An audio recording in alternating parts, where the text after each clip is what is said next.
Hola, un cordial saludo a todas las audiencias del espectador que se conectan a esta hora a través de todos nuestros canales digitales para este diálogo de entrevistas El Espectador que vamos a sostener en este fin de año y comienzo del 26 con el cardenal Luis José Rueda. Yo soy Daniel Valero, el editor de política de esta casa editorial y bueno, pues vamos al grano. Cardenal, muchas gracias por recibirnos en su despacho, en su hogar, pues para este diálogo con las audiencias del espectador. Daniel, un cordial saludo a usted y a toda la audiencia del espectador. Bueno, no, pues Cardenal, yo creo que comencemos de una vez. ¿Qué tan duro vio este cierre de año en tema de este debate siempre que hay de nos hacemos muy duro, nos hacemos pasito? ¿Cómo vio todo este cierre del 2025, Cardenal? Bueno, yo creo que la democracia tiene estos Ujú. desafíos de confrontación, de formas de pensar, de formas de aproximarse a la realidad y viene una decantación, viene de un grupo grande de precandidatos a una decantación que se va dando con las consultas y con las encuestas que se han convertido también en un instrumento para la selección de los candidatos.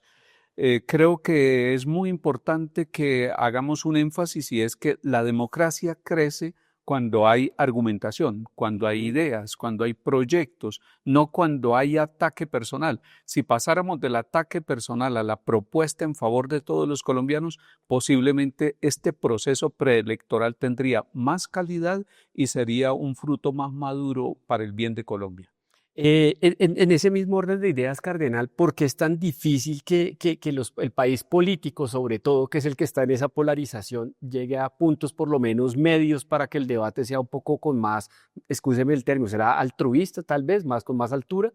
Sí, yo creo que hay varios factores que Ajá. impiden que se tenga esa altura y yo creo que un primer factor es que nos falta a todos los ciudadanos nos falta cultura democrática y la cultura democrática debe llevarnos a profundizar, a no quedarnos en las falsas noticias, a no quedarnos en lo superficial, a investigar un poquito más, a ir más profundamente, pero sobre todo también a tener una capacidad más racional ante la argumentación y no tan emotiva, porque a veces nos quedamos en la emotividad y cuando se maneja la emotividad sin la razón, posiblemente el escenario no va a responder a la calidad que esperamos.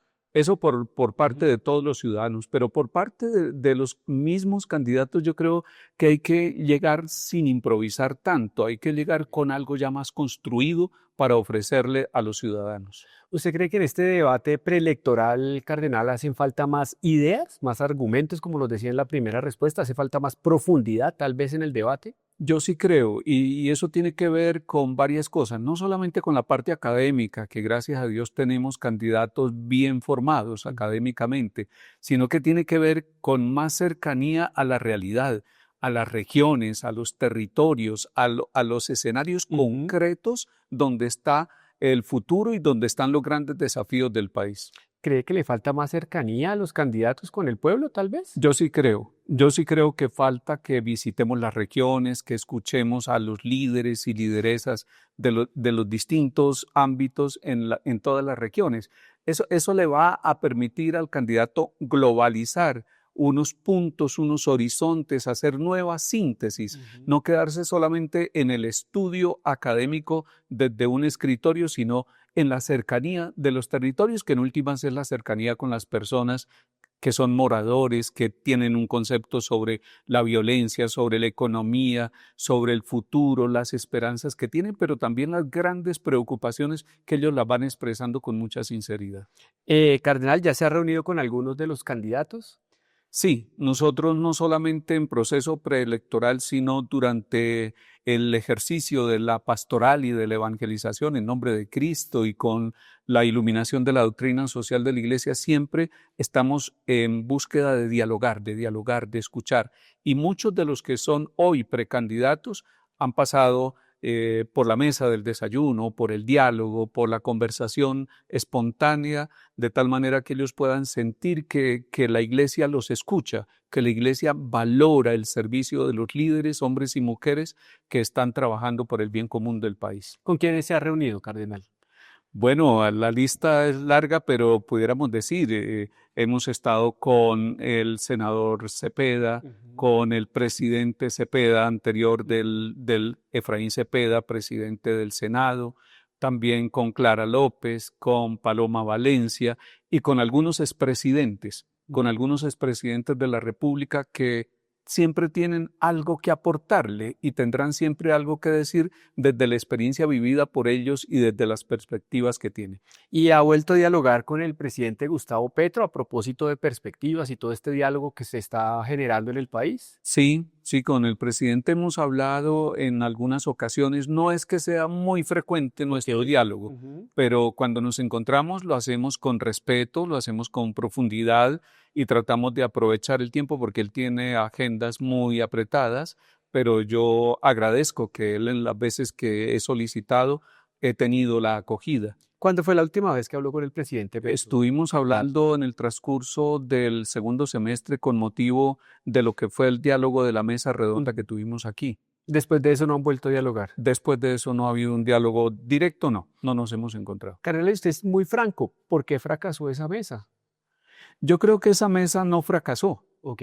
Yo creo que esa mesa logró un pequeño objetivo, un pasito, una semillita, un milímetro. Lo que pasa es que en temas de reconciliación, de diálogo y de paz, no se pierde nada de lo que se hace, pero no se logra todo lo que se quiere. Ujú. Se quisiera mucho más, pero se logra poquito. Pero eso que se logra, si se articula, va avanzando. Yo creo que en temas de reconciliación, de paz, de diálogo, de búsqueda de que nuestras regiones no estén azotadas por la violencia, nada se pierde de lo que se haga. Y con eso quiero estimular a todos los que trabajan por la paz. No se desanimen, es necesario continuar. Eso no es un fracaso. Uno puede decir, no logramos el objetivo pleno, fracasamos. No. ¿Sabe cuándo se fracasa? El gran fracaso, nos decía el Papa Francisco, siempre será la guerra, la violencia. Pero el trabajo por la paz nunca será un fracaso, aunque no se logre todo. ¿Usted cree que en este 26 habrá otro nuevo encuentro así amplio para intentar reducirle un poquito a esas discusiones entre el presidente Petro y otros de los actores políticos que están? Yo creo que en el 2026 nuestro trabajo como pastores, no Sí. como técnicos, sino como políticos, sino como evangelizadores, amando a Colombia y tratando de iluminarla desde el Evangelio, será el diálogo no global, no grupal, sino personal, Ok. personal. Ujú. De aquí a marzo, cuando vengan las elecciones del Congreso, de una manera muy personal, y luego, después de las elecciones del Congreso, de una manera más particular con la decantación de el grupo pequeño de candidatos que quede para la primera vuelta. Cardenal, usted hablaba de la paz para que vayamos también redondeando sobre otros asuntos que justo tocan este fin de año y comienzo de año. Vimos lo que pasó otra vez en el Catatumbo, esta guerra ELN versus el Frente 33, que es una disidencia, todas ligadas al narcotráfico. ¿Qué está pasando con esa? El presidente Petro la bautizó paz total, pero la iglesia también tiene mucho trabajo en estas regiones. ¿Qué le pasó al país ahí? En estos días estuve hablando con el obispo de Ocaña, Monseñor Orlando Lave, y con el obispo de Tibú, Ujú.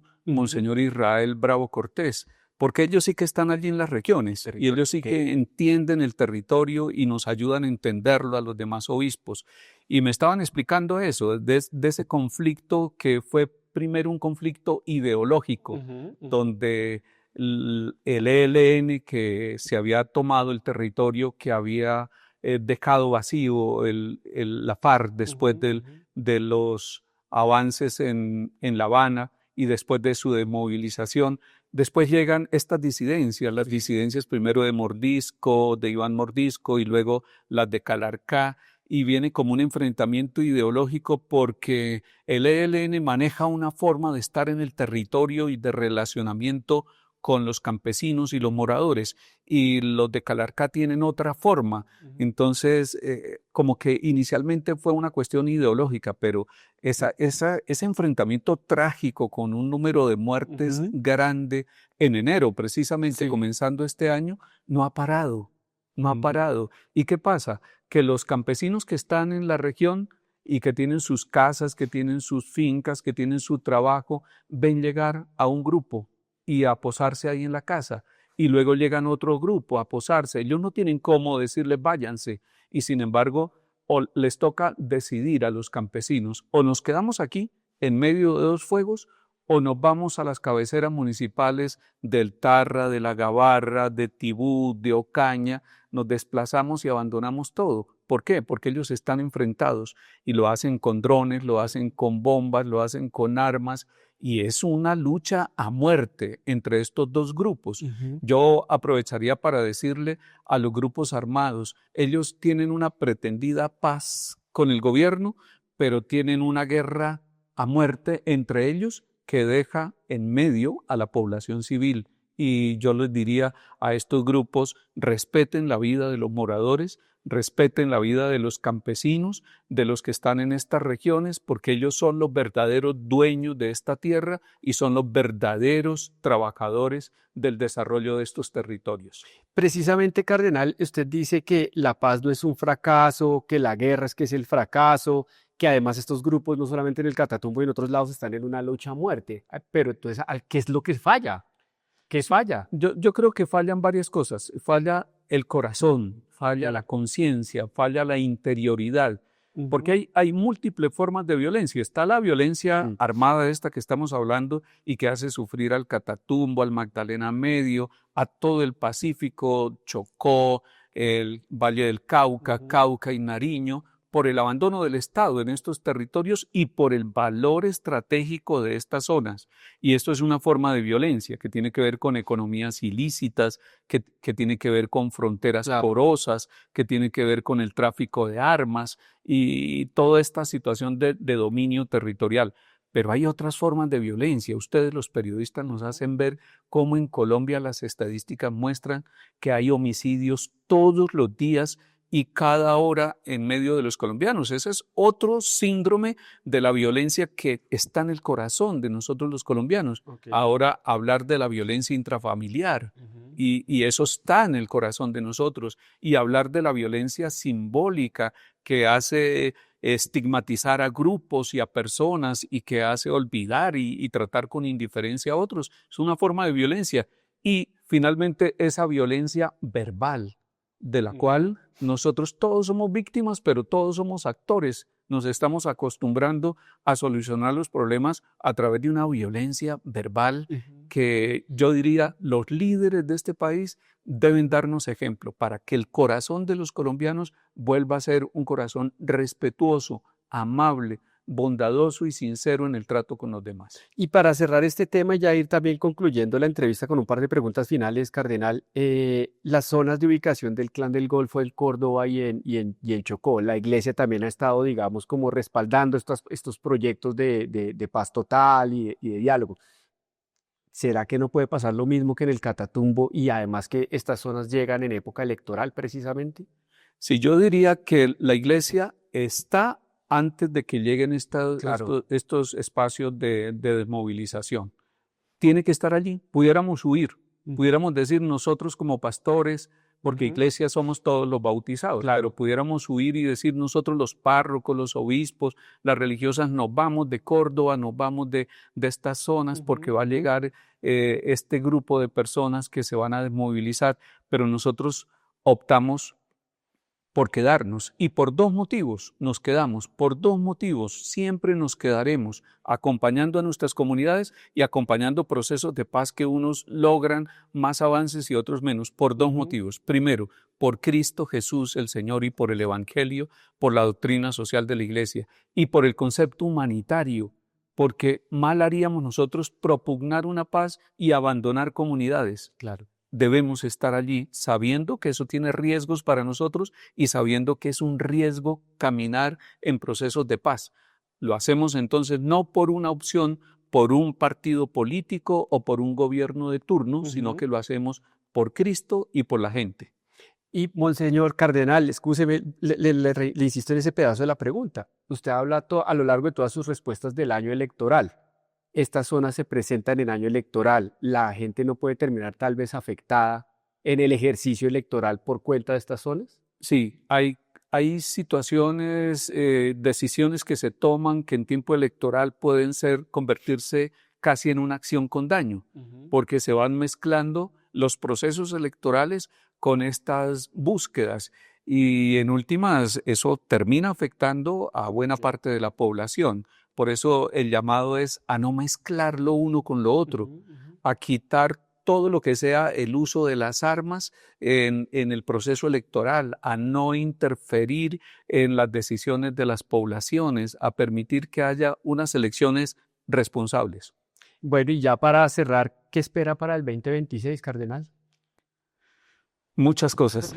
Yo le pido al Señor por nuestro país todos los días y le pido por mí que me dé el don de la conversión, de la alegría, de la sabiduría, pero yo le pido 5 cosas al Señor para Colombia y las estoy orando.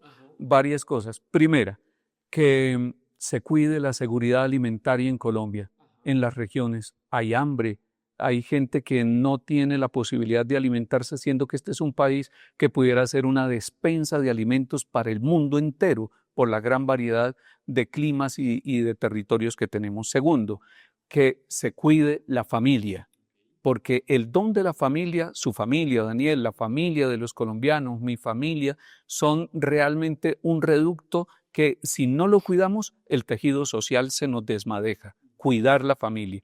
Tercero, que el Señor nos ayude a cuidar la vida en todas las formas, la vida humana, ser respetada, de los que piensan distinto, de los actores armados, cuidar la vida de ellos también, como casi que decirles los cuidamos y los respetamos para que ustedes nos respeten a nosotros y hacer una cultura del cuidado de la vida. Luego, que nos ayude el Señor a cuidar la Constitución del 91. Y yo se lo pido así a nuestro Señor Jesucristo. La Constitución del 91 fue luchada, fue trabajada, fue un anhelo, fue una respuesta y es una hermosa Constitución realmente, que la cuidemos. Si es necesario que le demos la dinámica de reformarla, pero que cuidemos la Constitución, porque al lado de la Constitución vamos cuidando las instituciones, vamos cuidando la democracia y vamos cuidando a Colombia. Y finalmente, que el Señor nos ayude a cuidar a Colombia viviendo la fraternidad, que seamos capaces de dialogar, que seamos capaces de pensar distinto, de disentir y de respetarnos entre nosotros, lo que el Papa Francisco llamaba la cultura del cuidado y lo que el Papa León dice, generar puentes de confianza para que podamos dialogar y trabajar juntos. Esas 5 cosas, esos 5 cuidados le pido al Señor para el año 2026, que podamos cuidar a Colombia con esos 5 ejes, con esos 5 horizontes. Permítame ahondar en uno porque, o sea, no sería periodista si dejo pasar el dato, pero ¿por qué le preocupa el hecho de que no se cuide la Constitución del 91? Justo cuando estamos grabando esta entrevista, el gobierno del presidente Petro está anunciando su asamblea constituyente con comité promotor y todo. ¿Tiene alguna preocupación específica? Sí. Yo creo que no es bueno que se entrecrucen esas dos cosas. Una asamblea constituyente, una reforma constitucional a fondo, puede ser factible porque eso puede ser necesario en la evolución de nuestra Constitución colombiana, pero no mezclarla en un año electoral. Puede tener riesgos, puede tener confusiones, puede tener manipulaciones y ahí entonces no estaríamos buscando el bien de Colombia. Por eso yo hablo le pido al Señor y le pido a los colombianos que cuidemos la Constitución del 91. O sea, la constituyente que plantea el gobierno no es oportuna este año 26 por las elecciones. Yo creo que no es prudente mezclar lo uno con lo otro. Yo creo que nos corresponde trabajar a fondo todo lo que sea la cultura democrática en este tiempo, mientras llega la primera y segunda vuelta y la elección de marzo del Congreso, y después con un Congreso renovado y con quien salga elegido para el Ejecutivo, una presidenta, un presidente de la República, y con el aval de todos los colombianos, de tal manera que la constituyente nos una y no nos fracture. Bueno, y un mensaje para el 26 a las audiencias del espectador, cardenal, por favor. Bueno, quiero decirle a toda la familia del espectador, gracias por el trabajo 2025. Ustedes son muy importantes en una democracia, son muy importantes en el bien común. Y quiero decirle a todos los televidentes, a los que se unen a través de los sistemas de comunicación del espectador, que les deseo a todos un año lleno de bendición. Que Jesucristo el Señor siga renovando nuestra esperanza y que no perdamos nuestra esperanza en lo que podemos hacer todos por Colombia y en este amor decidido por nuestro país. Cardenal, muchas gracias por estos minutos. Que el Señor lo bendiga, Daniel. Muchas gracias, cardenal. Y a ustedes no olviden seguir minuto a minuto lo que pasa en Colombia y el mundo a través de los diferentes canales digitales y obviamente la versión impresa que sigue circulando del diario El Espectador. Y nos volveremos a ver en un próximo episodio. Hasta pronto.